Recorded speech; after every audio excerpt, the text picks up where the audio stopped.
remaining 80% current affairs video, and general studies complete videos, please subscribe to our complete package. 3. The World Meteorological Organization said, though El Nino is very much responsible for Chennai's worst ever deluge last week, but according to experts El Nino affects the whole season, and is not responsible for individual episodes of intense rain. Then what are the factors associated with El Nino? What is El Nino? What are the effects of El Nino? What is the effect of El Nino on monsoon winds? General Studies Paper 1, Physical Geography, Upper Air Circulation. What is El Nino? El Nino is a warm subsurface current flowing from south to north between 36 degrees S and 3 degrees S latitudes at a distance of about 180 kilometers from the Peruvian coast. It comes into being as a result of southward shifting of counter-equatorial warm current during the southern winter. It replaces the northward flowing Peru current and its associated cold upwelling southward. In Spanish, it means the child Christ because it usually appears around Christmas in late December. It strengthens at irregular intervals of 2 to 10 years, average interval being 4 years, when warm surface water becomes much more extensive, and coastal upwelling of cold water ceases entirely. What might be the factors responsible for extreme downpour of Chennai? The World Meteorological Organization has said that El Nino exceptionally strong this year, and which will result in deficient southwest monsoon. The same weather system was also expected to have an opposite impact on the northeast monsoon, the one that southern India experiences in its winter months.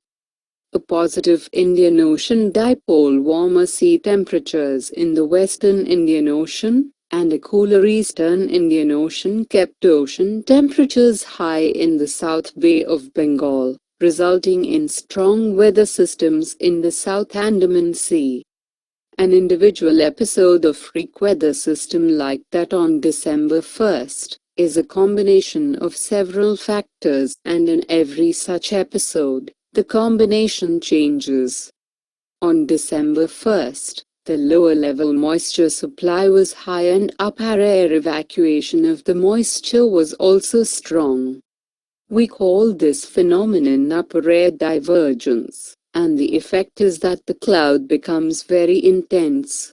Both coincide very rarely.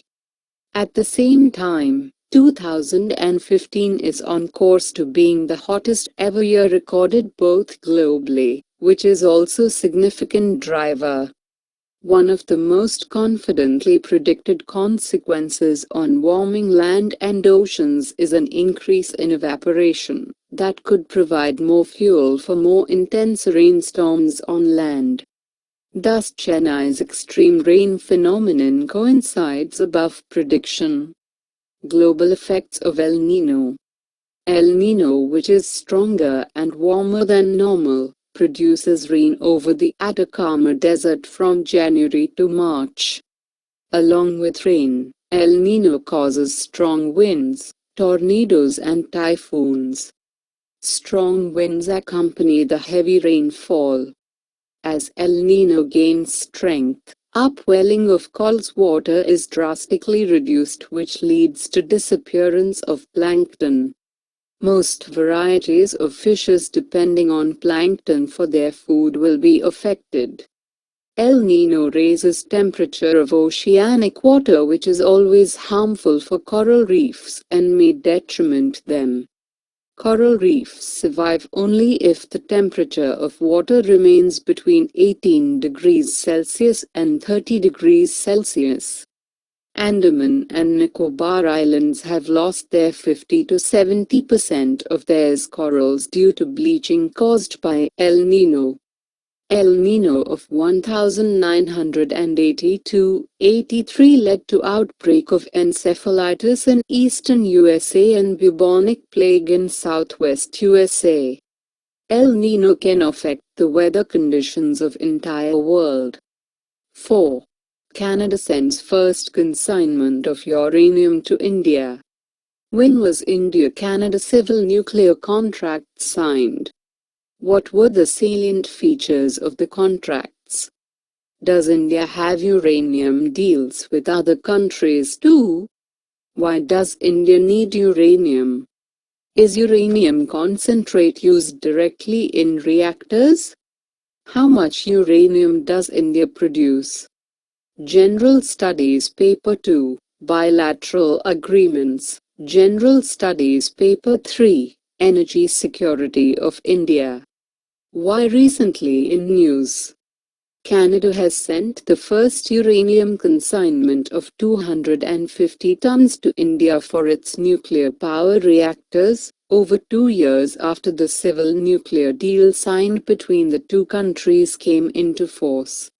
In April, Cameco signed a uranium supply contract with India after the Nuclear Cooperation Agreement between Canada and India came into force in September 2013.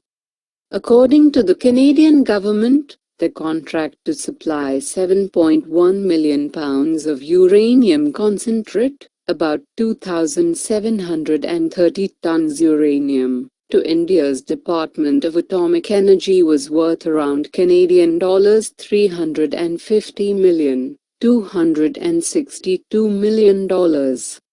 About the India-Canada civil nuclear contract. It was signed in line with the Canada-India Nuclear Cooperation Agreement that took effect in 2013. The agreement was signed after the Nuclear Supplier Group, NSG, had granted its waiver for use of atomic power for civilian purposes in 2008, ending India's 3-decade-long isolation from international nuclear trade. The exports of uranium and nuclear hardware to India were, however, stopped after New Delhi used Canadian technology to carry out a peaceful nuclear test in 1974. As per the Sapulli Agreement, Canada's Cameco Corporation is going to supply 3,000 metric tons of uranium to India for next 5 years starting from year 2015. These supplies will be under the International Atomic Energy Agency (IAEA) safeguards. Does India have uranium deals with other countries too? Yes. With Kazakhstan and Australia.